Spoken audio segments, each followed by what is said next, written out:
There are moments when the world begins to speak to us in ways we cannot explain, not through words, but through symbols, coincidences, and quiet whispers that seem to come from somewhere beyond the reach of logic. It can feel as though life is trying to introduce you to a secret language, a language not written in books, but etched into the very patterns of your days. We often brush these moments aside, thinking they are accidents. Yet what if they are invitations? What if life is attempting to draw you into a deeper dialogue, a conversation between your soul and the world around you? When this language begins to awaken within you, everything changes. You stop chasing meaning, and instead, meaning starts finding you. Here are 5 signs that life is revealing this new language of connection to you. There comes a time when the familiar logic of life begins to fracture, and through the cracks, something more mysterious seeps in. It arrives not with thunder but with quiet precision, like an unseen hand arranging pieces of your world in ways too exact to be dismissed. These moments come as synchronicities, threads weaving together what you thought were unrelated fragments of experience. They startle you because they pierce the ordinary, hinting that perhaps nothing is truly accidental. And yet they are not here to dazzle you. They are here to awaken you to the living dialogue between your inner world and the outer one. You might find yourself thinking about an old friend you have not spoken to in years, and just as their memory softens across your mind, the phone rings and it is them, their voice trembling on the line as though they, too, were tugged by the same invisible thread.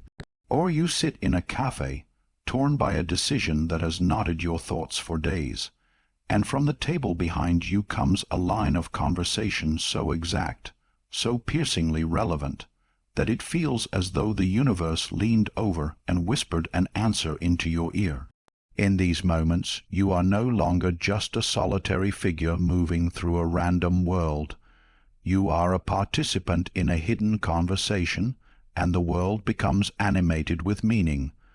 What is so unsettling is not the events themselves, but the sense of intimacy they carry. They feel personal, as if life has noticed you. The rational mind scrambles to explain them as chance, as coincidence, as statistical inevitability. But your deeper self recognizes the unmistakable shimmer of significance. It is as though reality itself is reaching across the boundary between subject and object to let you know, I see you, I am here. One woman once told me that during the bleakest season of her life, when her spirit was frayed, and she was certain she had been abandoned by all things good, the same phrase began to follow her, you are not alone. It appeared first on a book left open on a library table.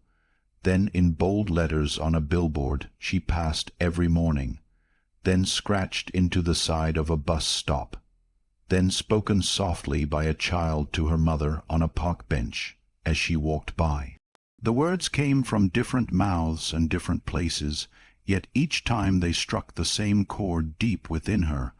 What logic cannot explain, the soul recognizes. Those words became her lifeline, as though the world itself had wrapped its arms around her and whispered her back to life. Such patterns are not curiosities to be collected, they are thresholds. They open a passage between your conscious mind and something older, vaster, and wiser than you. Through them, the world mirrors what stirs inside you, as though your unspoken questions ripple outward and call forth answers disguised as ordinary moments. You begin to sense that the division you were taught to believe in the line separating inner from outer is not real. It was a wall built by fear and maintained by habit, but it begins to crumble when you see how the hidden architecture of your psyche is echoed in the architecture of the world. And yet, these moments are not here to flatter you into thinking you are the center of everything. They are not indulgent, they are summonses. They call you to wake from the illusion that you are separate, to realize that your inner currents shape and are shaped by the world you walk through. Each synchronicity is like a knock at the door from the unseen, gentle, persistent, and deeply personal. The more you notice them, the more they multiply, as though your attention itself nourishes their emergence. I have known people who, upon beginning to follow these threads, saw their entire lives reconfigure around them. One man, deeply conflicted about leaving his stable but hollow job, began seeing images of bridges everywhere, on magazine covers, in dreams, even in the pattern of cracks on a wall. At first he laughed it off, but as the bridges multiplied, he realized they were not random. They were reflecting his inner crossing, the transition his soul longed to make. When he finally gathered the courage to step away from the life he had outgrown, the bridges ceased appearing. He had crossed. The message was complete. This is how life speaks when you begin to listen. It will not shout. It will not force. It will place signs like breadcrumbs along your path, and if you honor them, not as superstitions but as living symbols, they will lead you into a deeper current of meaning. They are not here to tell you the future. They are here to reveal the hidden order of the present, to show you that beneath the apparent chaos there is a pattern, and you are already part of it. We live much of our lives behind veils of noise, rushing from task to task, numbing ourselves with distractions, dismissing what we cannot measure. In this state, synchronicities appear rarely, or if they appear, we do not notice them. But when suffering tears a hole in the fabric of your routine, when stillness settles over you like a hush after a storm, then the veils begin to thin. It is often in such liminal spaces, grief, transition, solitude, that this secret language begins to make itself known. It does not arrive because you are broken. It arrives because you are open. When these meaningful coincidences begin to appear, they may unsettle you at first. They ask you to loosen your grip on certainty, to admit that you are not navigating life alone with only your will and reason as guides. They ask you to trust that something unseen is walking beside you, responding to you, arranging signs for you. This trust is not the absence of thinking. It is the presence of wonder. It is allowing mystery to have a place at your table, even if it never explains itself. If you can allow that wonder, something extraordinary begins to happen. Life ceases to be a flat surface of unrelated events and becomes a living tapestry, and you are a thread being woven into its design. Every encounter becomes charged with potential meaning. The stranger who smiles at you on the street, the book that falls from a shelf at your feet, the sudden thought that stirs in your mind just before the world answers it, all become part of a living dialogue. And perhaps this is what these synchronicities are truly for, not to give you control, but to restore your sense of belonging, to remind you that the world is not a cold machine indifferent to your soul, but a breathing mystery that knows your name. In those moments when the inner and outer strike the same chord, you are not just seeing the pattern, you are being seen by it. And once you have tasted that recognition, you can never again walk through the world as if you are alone. There comes a point when the language of ordinary words begins to lose its authority, when what once seemed solid and literal starts to feel thin, and the world around you begins to speak in a deeper, older tongue. It does not announce itself with explanations or definitions. It moves in images, in shapes and shadows, in fleeting visions that stir something within you that words can never quite reach. You begin to dream with an intensity that startles you awake, your heart pounding not from fear, but from a strange familiarity, as if what you saw was not invented, but remembered. You notice animals crossing your path in ways that feel intentional, or objects appearing in your days with an almost electric weight. as though they are not merely things, but vessels carrying messages from some hidden realm within you. This is how the unconscious speaks. It does not argue, it does not explain, it speaks in symbols, and it waits for you to remember how to listen. A snake gliding silently through your dreams may not be warning of danger, but announcing that something in you is ready to shed its old skin. A broken watch may appear not as a sign of failure, but as a quiet declaration that the rigid schedule you have imprisoned yourself within has dissolved, and you are entering a time shaped by soul, not by clocks. These images are not random. They are the alphabet of the deeper mind, the way your psyche reveals what your conscious thoughts cannot yet hold. One man told me how, in the midst of a long and secret struggle, he began seeing butterflies everywhere. They appeared on the covers of books he had never noticed before, in paintings hung in shop windows, even fluttering to rest on his windowsill in the stillness of a grey afternoon. At first he thought nothing of it, but as the pattern persisted, it began to press on him like a question. Only when he admitted to himself that he was suffocating in his job, that he longed to leave the prison of duty for something unknown and alive, did he understand what the butterflies were saying. They were not accidents, they were heralds. They were showing him what he could not yet say aloud, that his old life had become a cocoon, and he was being called to break it open. When you are touched by this symbolic current, the world becomes layered, luminous. The surface of things trembles with hidden depth. A raven perched alone on a fence is not just a bird. It is the embodiment of solitude, of mystery, of endings and beginnings mingling in the same black feathers. A child's laugh drifting across a crowded street is not just sound. It becomes the voice of innocence you thought you had lost. These are not fantasies. They are reflections of the inner world projected onto the outer, mirrors showing you the forgotten parts of your own soul. This is why symbols carry a power that facts never can.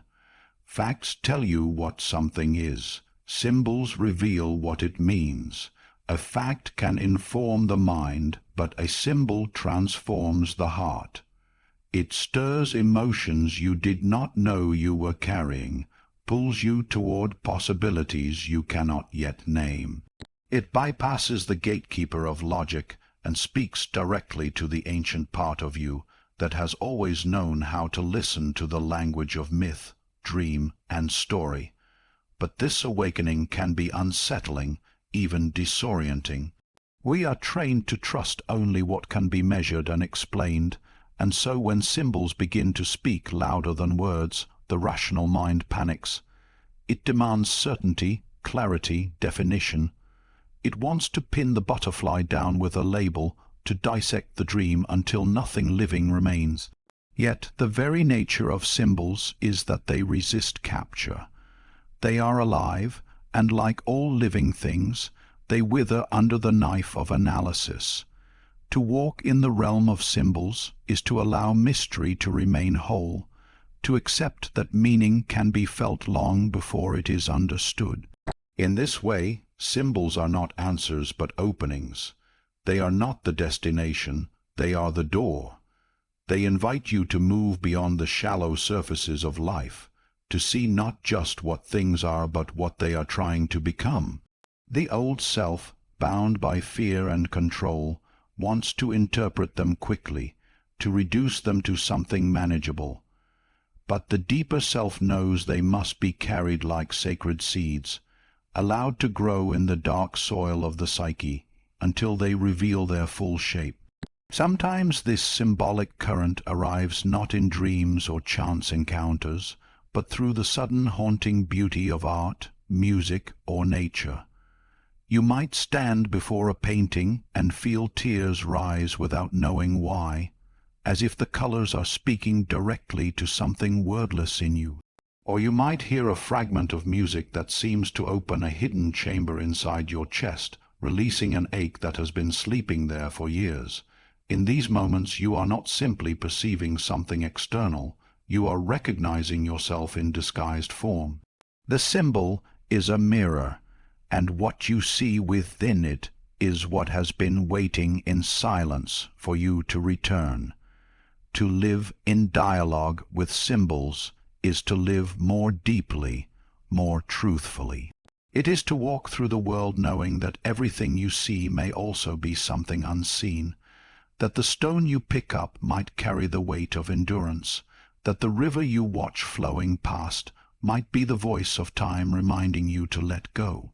It is to trust that life is not merely showing you objects but offering you signs, each one a thread leading inward toward what is most real.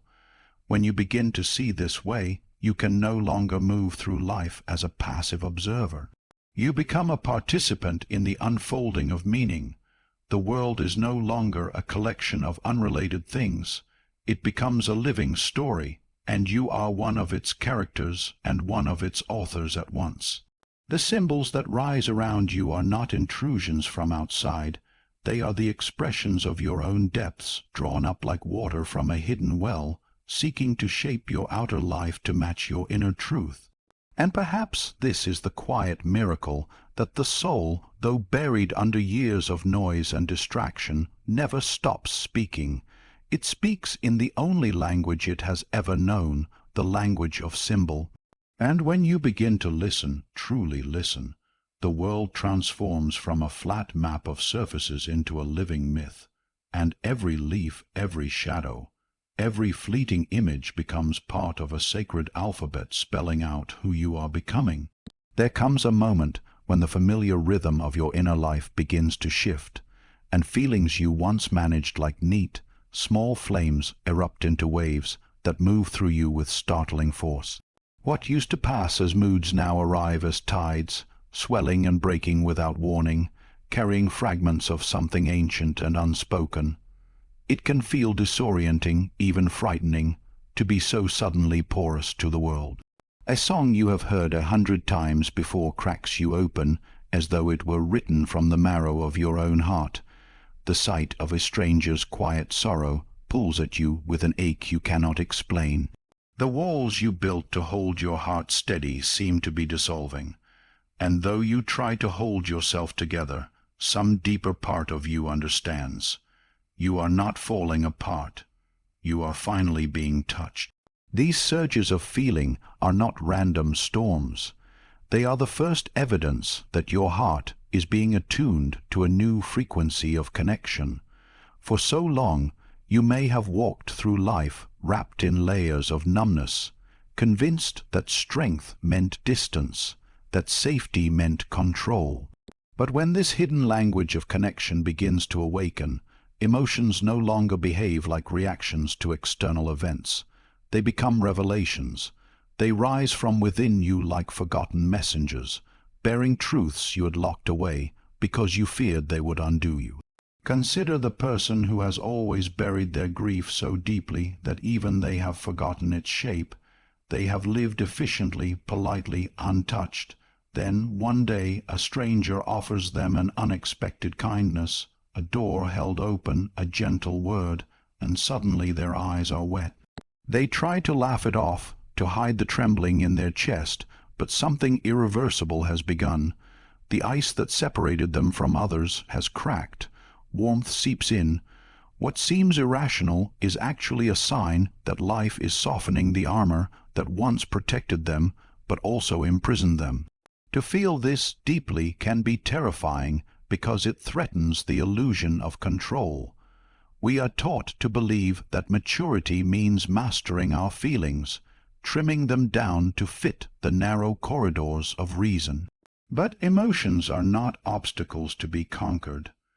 They are living currents flowing from the deepest well of the psyche. When they rise with such force, it is not because you are broken. It is because something buried is ready to live again. It is the soul breaking its silence, and yet this opening does not come gently. It can feel like being caught between two worlds, the old self that knew how to stay composed, and the emerging self that trembles with empathy, sorrow, and wonder. One moment you are laughing, the next you are grieving for people you do not know. You feel the hidden pain behind someone's smile, the loneliness in their hurried words. You sense beauty where you once saw only routine. It is as if invisible threads are pulling you into the secret interior of every living thing. Many resist this. They try to smother the wave before it crests, fearing they will drown in it.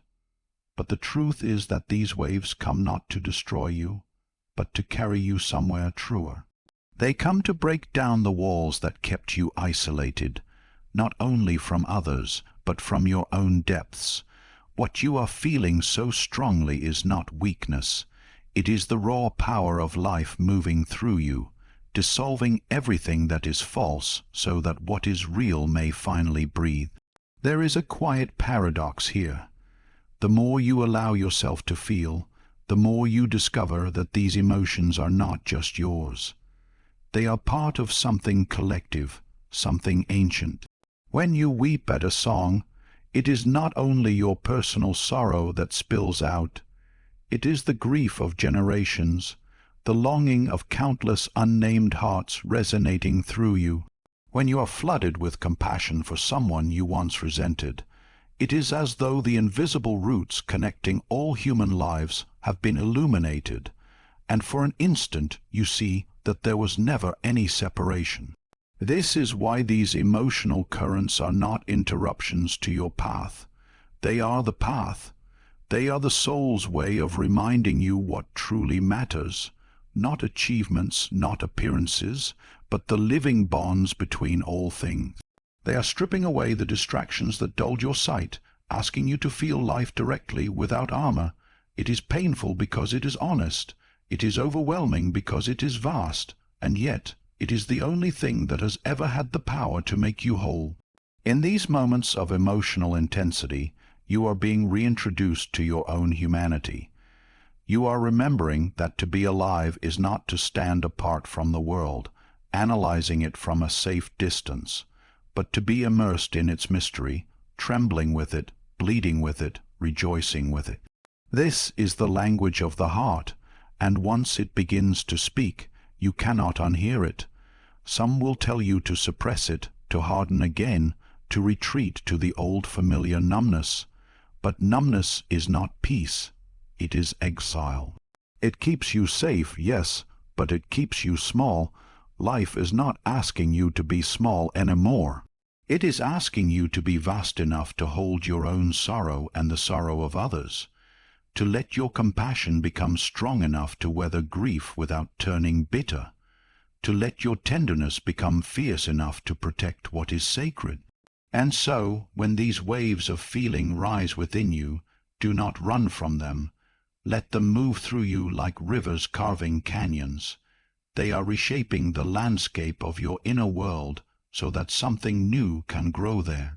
Each tear, each ache, each shiver of wonder is clearing the debris of old defenses and preparing the ground for a deeper love to take root.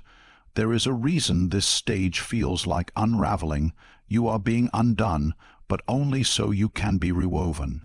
You are shedding the skin of detachment and becoming something far more luminous, someone who feels the pulse of life in everything, who knows that nothing is truly separate. This is not the end of your journey. It is the heart of it, and though it may feel like chaos, what you are experiencing is the soul remembering its true language.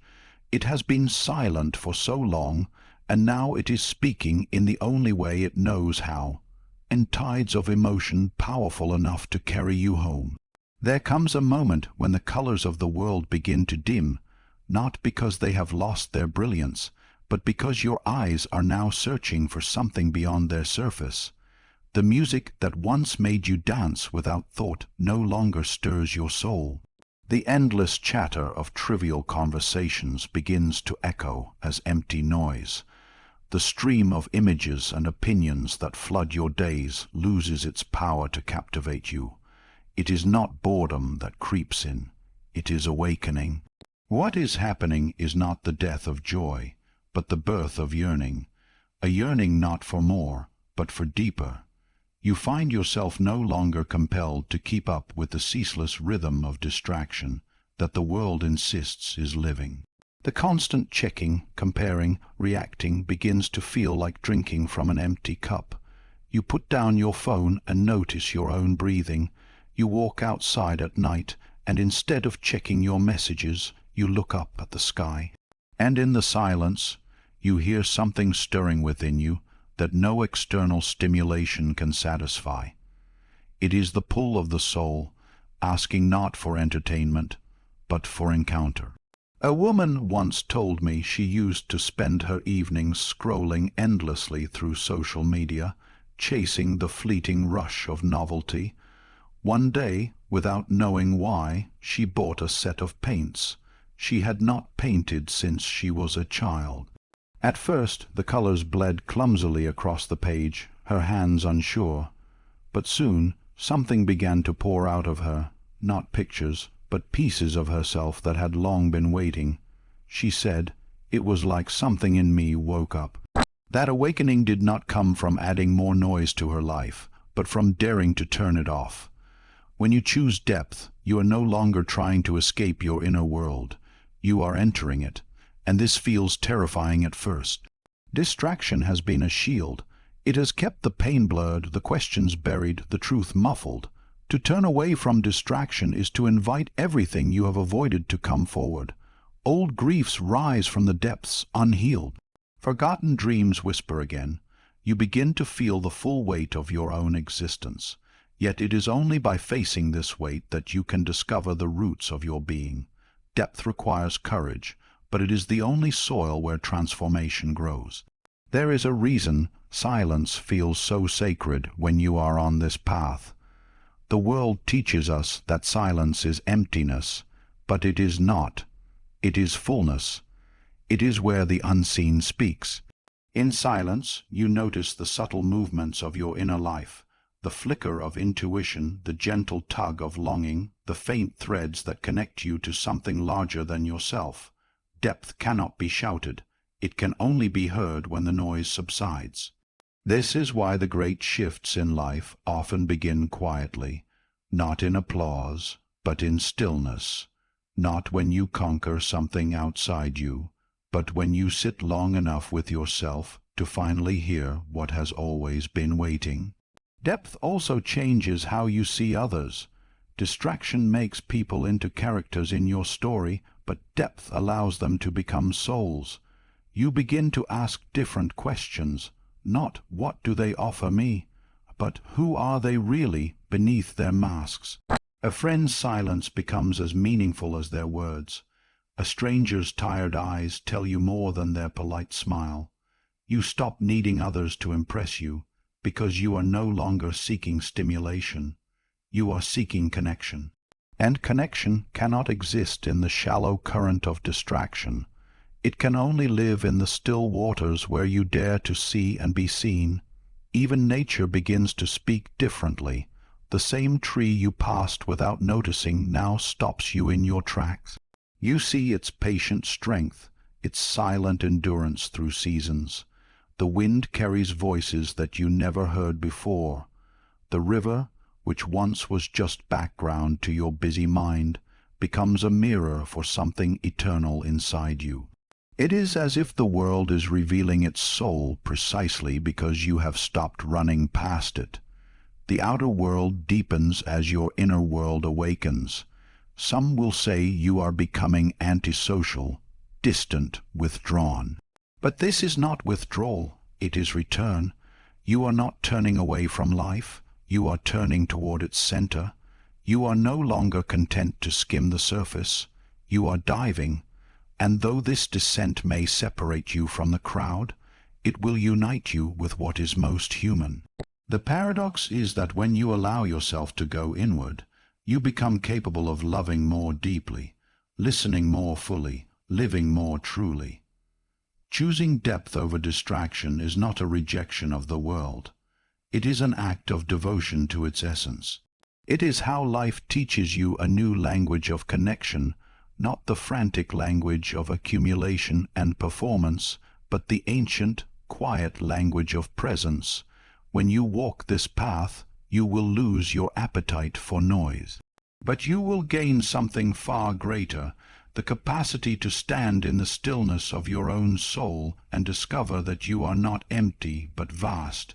You will see that depth does not isolate you, it roots you. And from those roots, everything real begins to grow.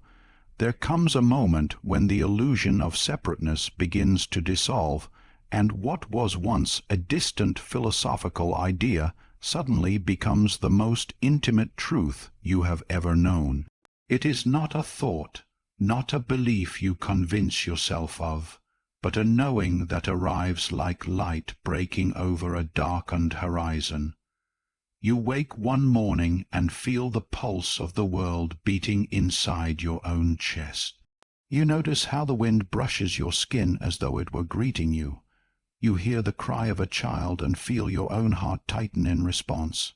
The world no longer feels like an indifferent stage upon which you act alone. It becomes a living presence, breathing with you, aching with you, rejoicing with you. In this state, even the smallest things take on profound meaning. The tree outside your window is no longer just scenery, but a silent companion, bearing witness to your struggles, your hopes, your becoming. You begin to sense that its roots and yours are not so different, both reaching, both anchored, both alive. A stranger's smile feels like a thread tossed across the invisible gap that once kept you isolated, as though some unseen weaver is stitching you back into the great fabric from which you had long felt torn. Even the book that appears on your path, the one you had not been seeking, feels less like coincidence and more like a hand extended to guide you across a threshold you did not know you were ready to cross. One man I knew described living for years as though he were behind glass, separated from everything and everyone. The world was happening, but it was happening elsewhere. Then one day he found an injured bird on the sidewalk. Something in him compelled him to pick it up, to shelter it, to sit with its fragility until it healed. After releasing it, he began to see differently. He noticed the shimmer of rain on the pavement, the way sunlight passed through leaves, the quiet murmur of life that had always surrounded him, but to which he had been deaf. I realized I was not alone, he told me. I had entered the web of life. What had shifted was not the world itself, but his ability to feel his place within it. This sense of connection is not merely emotional, it is transformative. You begin to realize that every choice you make sends ripples outward, touching shores you cannot see. Your anger does not vanish into the air, it lands somewhere, perhaps in the heart of someone who did not deserve it. Your kindness does not disappear either, it may plant a seed that blossoms in a stranger's life years later. This realization is both humbling and empowering. It shows you that nothing you do is small, that your existence is not inconsequential. You are part of the great conversation of life, whether you speak with anger or with love.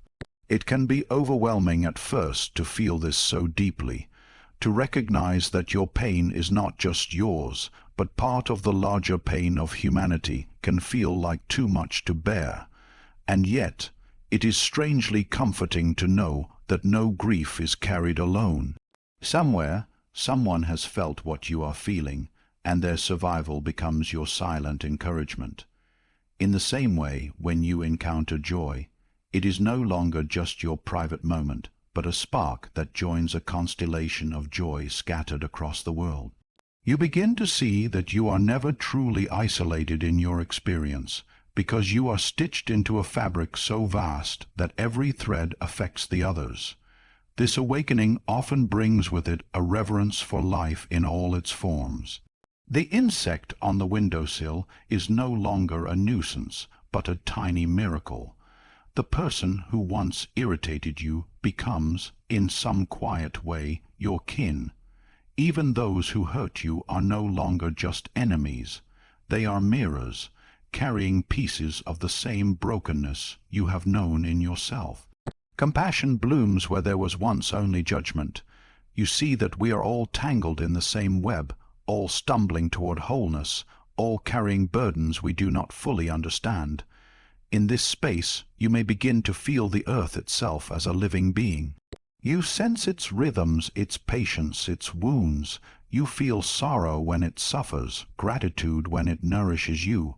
This is not abstract spirituality. It is the direct experience of belonging. It is remembering that the air in your lungs, the food that sustains you, the water that cools your throat are not commodities but gifts. And with that recognition comes responsibility, not the kind imposed by guilt, but the kind born of love. You begin to live more gently, to tread more carefully, to act with a sense that what you do to the world you are also doing to yourself. This is the ultimate language life longs to teach you, that you are not separate. You are never separate. The loneliness you carried for so long was not a flaw but a signal, pointing you toward the truth that what you yearn for is not out there to be found. It is already here, surrounding you, infusing every moment with the possibility of communion. You belong to everything, and everything belongs to you. This is not metaphor. This is reality glimpsed through the clear eyes of the soul, and once you have seen this, you cannot return to the old way of living.